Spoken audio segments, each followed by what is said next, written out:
Ouais, ok, bon. Bonjour à tous pour ceux que je n'ai pas encore salués. Merci d'être présents, bienvenue. Merci à Sébastien aussi, encore une fois, et puis à TE globalement pour cette journée, et puis la chance qu'on a de pouvoir venir présenter nos solutions. Bon, aujourd'hui, les thématiques, c'est les économies d'énergie, globalement. Venez, venez. On commence à peine. Vous pouvez vous installer. Premier rang, c'est très bien. Voilà, et donc là, on va aborder surtout sujet régulation terminale. Donc je vais vous expliquer ce que c'est. Régulation pièce par pièce. Alors pour étayer mes propos, on a la chance d'avoir avec nous, que vous pouvez apercevoir, alors ils sont tout petits sur l'écran, mais vous avez Monsieur Toribio, qui est directeur général des services techniques de la ville de Choré, qui est dans le 79.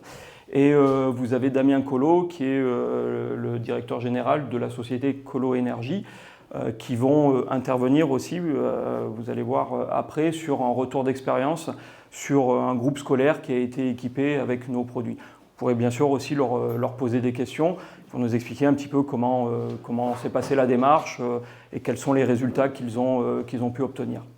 OK ? Alors, Thermozyklus, qu'est-ce que c'est? Qui c'est? Donc, c'est un fabricant qui est allemand. On est basé en France, en région parisienne, donc c'est le constructeur qui est également, vous avez affaire au constructeur qui est basé en France. Ça fait plus de 15 ans qu'on est sur le territoire. On travaille au national. Notre spécialité, c'est la régulation, pièce par pièce, la régulation des émetteurs. Donc le pilotage dans un bâtiment. Pour vous montrer, pour vous donner un aperçu de la solution, techniquement, ça ressemble à quoi? En fait, vous prenez un bâtiment, vous avez toujours un concentrateur, c'est l'intelligence, donc un concentrateur par bâtiment qui va vous donner toutes les fonctionnalités. Et pour réguler pièce par pièce, qu'est-ce qu'on a besoin? On a besoin d'avoir des capteurs. Alors là, vous avez deux exemples. Évidemment, il existe tout un tas de capteurs, du filaire, du sans-fil, de l'antivandale, etc.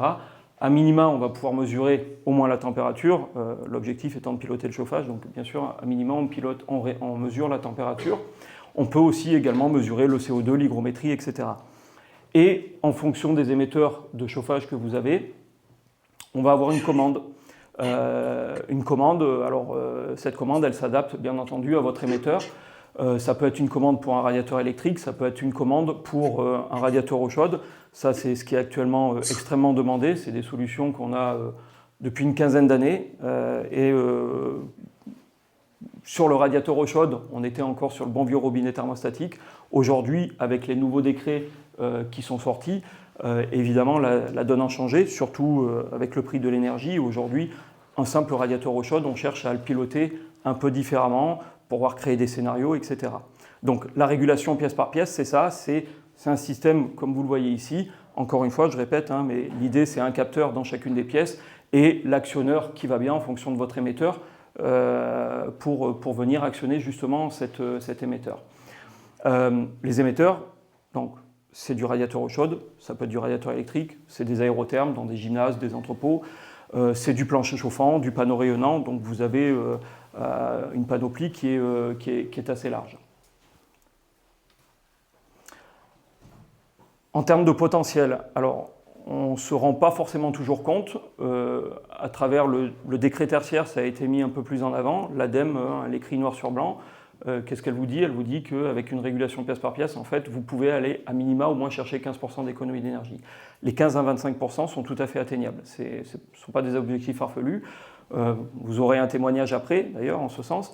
Mais la régulation terminale a un potentiel qui est important. En fait, on ne se rend pas toujours compte, mais on a nos émetteurs dans les pièces qui tournent et qui peuvent tourner pendant des heures et des heures, la journée, la nuit, les week-ends, les mercredis, etc., sans forcément qu'il y ait de réduit qui soit adapté, etc.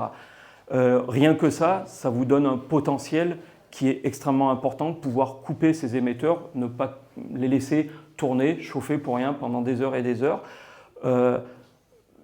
Brider aussi les températures, alors les 19 degrés réglementaires, vous le connaissez, bon, est-ce qu'on arrive à les appliquer? C'est pas toujours évident, effectivement, c'est que c'est pas très chaud. Pour autant, entre 19 ou même accepter un 20 degrés et du 22 ou 23 degrés, Vous l'avez tous vu dans les bâtiments existants, hein, voir du 23 degrés, c'était quelque chose, il n'y a pas si longtemps, qui était presque normal. C'était accepté, bon, l'énergie coûtait pas cher, on se le permettait. Alors on ne pensait pas trop côté CO2, etc., hein, évidemment, mais donc imaginez une installation où, encore une fois, je vais parler de la solution très simple, hein, mais sur les radiateurs, de passer de 23 même à 20 degrés, vous avez un potentiel d'économie d'énergie qui est énorme. Je vais expliquer ce graphique, mais rappelez-vous que les derniers degrés sont les degrés qui coûtent le plus d'énergie. Évidemment, les 7% de l'ADEME, oui, mais passer de 22 à 23 ou l'inverse, ce n'est pas du tout 7%, c'est beaucoup plus, parce que là, on utilise toute la production, toute la possibilité, toute la capacité, et aller chercher ces derniers degrés coûte extrêmement cher. Donc c'est pour ça qu'il y a un potentiel qui est, en venant avec une régulation terminale, qui est très important. Alors, sur ce graphique, qu'est-ce qu'on essaie d'expliquer? En fait, l'idée, c'est qu'en haut, là, vous êtes au point zéro, donc vous n'avez pas commencé encore à aller chercher des économies d'énergie, mais vous n'avez pas investi non plus. Ce qui est intéressant, c'est que vous voyez que le premier palier, ici, qui correspond à la régulation terminale, on se met justement sur les fameux, le palier des 15% d'économie d'énergie que l'ADEME dit, c'est-à-dire l'ADEME, à travers le décret tertiaire, vous dit la régulation terminale c'est un levier pour aller chercher au moins 15% d'économie d'énergie. Donc là, on y est. Et ce qui est intéressant, c'est surtout en termes d'investissement financier, vous voyez qu'on a un investissement qui reste tout à fait abordable et raisonnable. Ça veut dire que là, aller chercher 15% d'économie d'énergie avec ce type de solution, c'est quelque chose que vous pouvez faire très facilement. Après la régulation terminale, toujours avec la régulation terminale, on peut aller encore beaucoup plus loin en fonction il y a des axes d'amélioration à travers de la programmation horaire, à travers tout un tas de fonctionnalités. Par exemple, chez nous, on a une détection d'ouverture de fenêtre. Quand vous ouvrez la fenêtre, le système, de par sa précision, va le détecter automatiquement. Donc, c'est tout un tas de fonctionnalités. Si on essaye d'optimiser un petit peu, et de réfléchir et de regarder comment son bâtiment fonctionne, on peut encore aller au-delà. Vous voyez qu'il y a la limite des 40%. Bon, très clairement, au-delà de 40%, après, en général, c'est plus de l'investissement sur le bâti. Donc là, c'est des investissements qui sont beaucoup plus lourds. Encore un point, la régulation terminale, c'est une solution, ce sont des solutions que vous pouvez installer dans un bâtiment qui est en fonctionnement, pourquoi pas même en plein hiver. Là, vous n'êtes pas en train de changer les menuiseries, il ne faut pas attendre les beaux jours pour pouvoir faire l'installation. Là, c'est quelque chose qui ne nuit quasiment pas à l'occupation du bâtiment. On peut le faire donc à toute période. OK. Le rappel réglementaire, bon, je pense que depuis ce matin, vous avez dû l'entendre, hein, mais donc encore une fois, hein, le décret tertiaire, c'est 40% d'économie d'énergie justifiée, c'est ça qui est intéressant, avant 2030. 2030, je ne suis pas pressé, mais ça va venir très vite. Hein. Le décret BACS, je pense que vous en avez entendu parler au cours de la journée aussi, mais là, on peut vous aider à y répondre dans le sens où le décret BACS, il y a 3 classes. Au minimum, vous devez être en classe C, et si vous voulez monter en B ou en A, vous devez un certain nombre de solutions. Et du coup, la régulation terminale fait partie des exigences de la classe B et de la classe A. Il y a des petites différences, mais elle en fait partie. D'accord ? Donc on peut vous aider aussi à atteindre ces classes. Voilà, alors pour laisser la parole à M. Toribio et à M. Collot, donc là, ce qu'on voulait vous montrer aujourd'hui, c'était un retour d'expérience sur une école, donc école maternelle et école primaire, sur la ville de Choré, comme je l'ai expliqué tout à l'heure, qui est dans le 79. Une école chauffée au gaz, donc chaudière gaz. On avait 60, alors je ne sais plus quelle est la répartition, mais c'était 68 radiateurs d'un côté et 40 radiateurs de l'autre. Et donc la régulation a pu être installée sur chacun des radiateurs. Si vous êtes d'accord, je vous laisse. Et l'intérêt aujourd'hui pour moi, c'est que là vous avez un installateur et un responsable des services techniques, donc de vous parler de leur vécu, de leur expérience. Ils en parleront encore mieux que moi. Et bien sûr, vous pouvez leur poser toutes les questions que vous voulez. Je vous laisse reprendre la main. Très bien, il n'y a pas de souci. Merci. Mais écoutez, bonjour à toutes et à tous. Alors, je fais une petite précision d'entrée, hein. Je ne suis pas directeur des services techniques, je suis désolé. Vous n'avez qu'un DGS avec vous. Sinon, en ce qui concerne notre expérience, on a forcément un retour très positif à partager. C'est avec plaisir qu'on prend le temps de le faire, justement. La commande de départ, elle était ultra simple.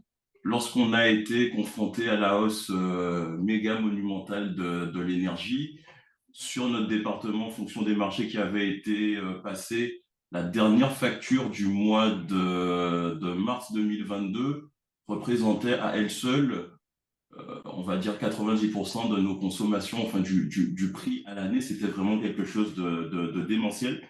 Donc il a fallu qu'on trouve très très vite une solution qui permettait d'avoir des résultats et d'avoir une soutenabilité ou une possibilité de supporter en tout cas cette hausse des coûts.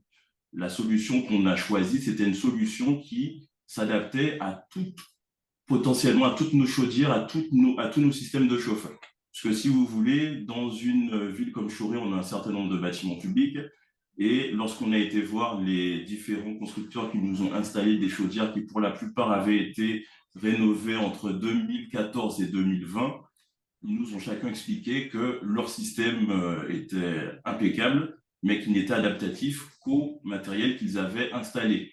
Donc, ce qui nous intéressait, c'est d'avoir une solution qui permettait de piloter, de réguler nos différentes installations de chauffage et, si possible, de nous permettre de faire les économies, puisque c'était ça la commande la plus importante, c'était de réussir à faire des économies.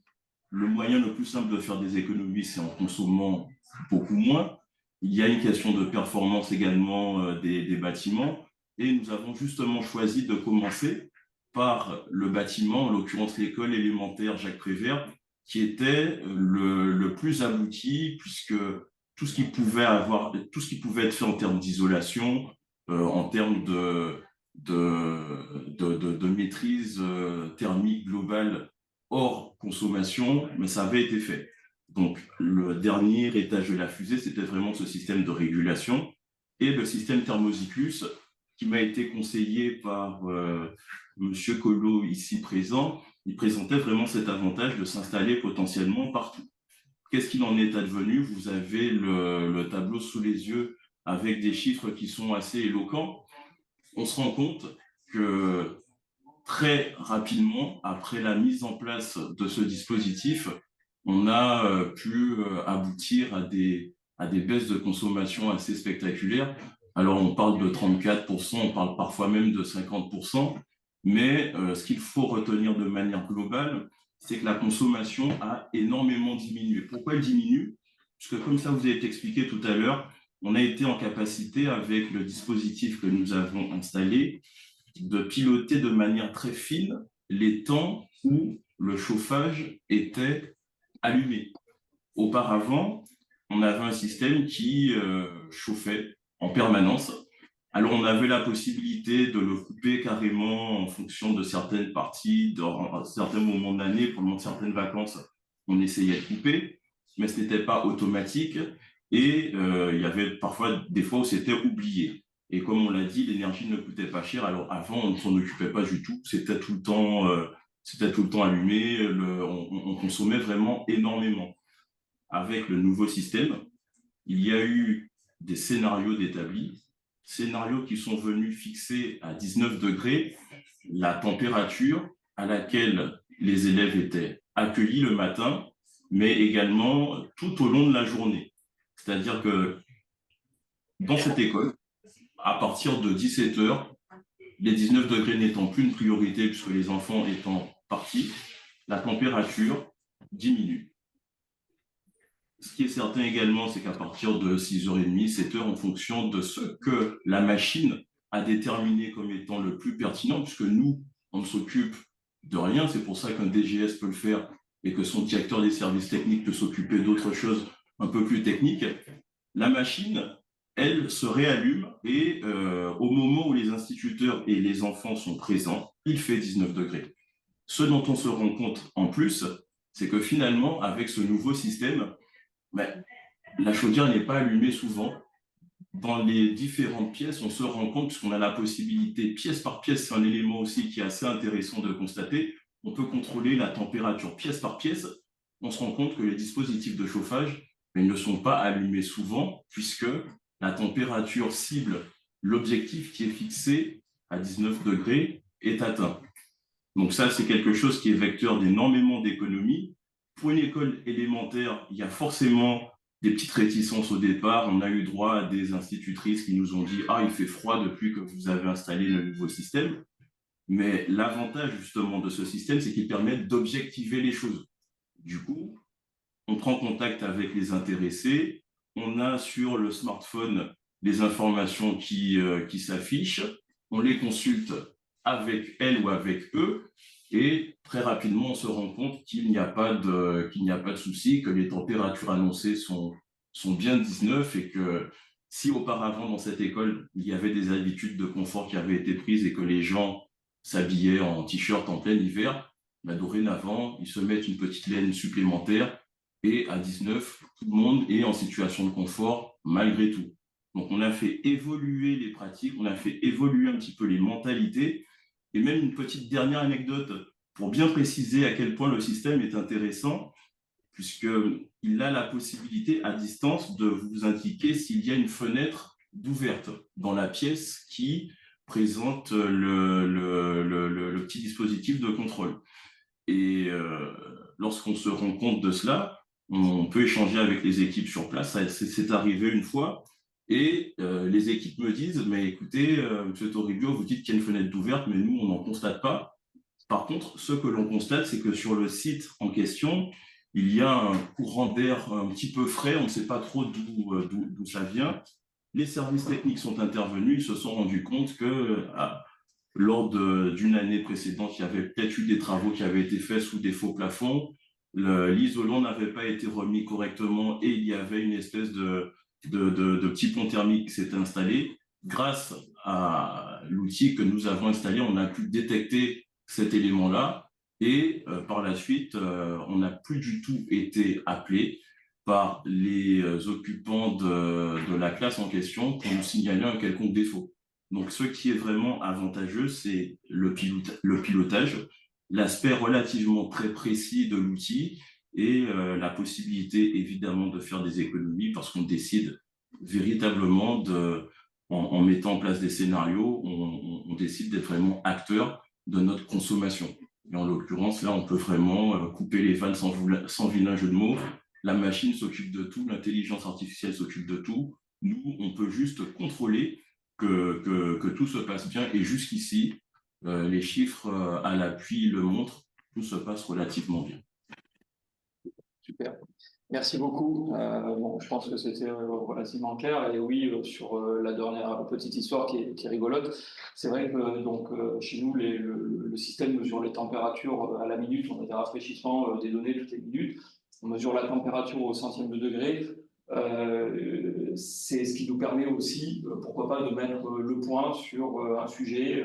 Et là, par exemple, un problème d'isolation quelque part, quand vous avez une température, si vous la mesurez à 1 degré, vous passez à côté, vous ne vous en rendez pas compte. Les personnes peuvent se plaindre d'un inconfort, mais on ne voit pas forcément. Là, avec les courbes et en mesurant très finement, ça permet d'aller vérifier et de voir qu'effectivement, il y a un problème. Après, il faut le chercher, mais ça permet non seulement de le détecter, et ça permet voilà, de justifier et d'expliquer aussi comme ça a très bien été expliqué, hein, mais qu'aujourd'hui, il faut faire aussi évoluer les mentalités. Et si on était là, on avait l'habitude de venir l'hiver en t-shirt, c'est des choses qui sont peut-être plus forcément possibles. Maintenant, il faut s'habiller différemment. Ça fait partie des économies d'énergie, mais on a l'outil qui permet aussi de le prouver, de le justifier. Moi, je vais dire c'est meilleur pour la santé.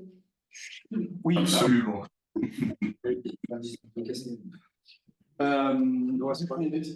Alors, bon, comme il reste peu de temps, je passe. Bon, vous avez tous les visuels, hein, les programmes horaires, etc.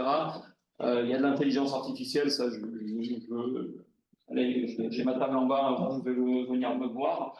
Les informations, on les a vues. Comme je vous ai dit, c'est du plancher, des panneaux rayonnants, du radiateur électrique, des aérothermes, etc. Pour conclure, aujourd'hui, avec les décrets et les objectifs qu'il y a, on n'est plus forcément dans la demi-mesure et il faut prendre des décisions qui permettent vraiment d'aller chercher des économies. Là, en tout cas, on peut vous aider à en chercher, comme on vous l'a expliqué.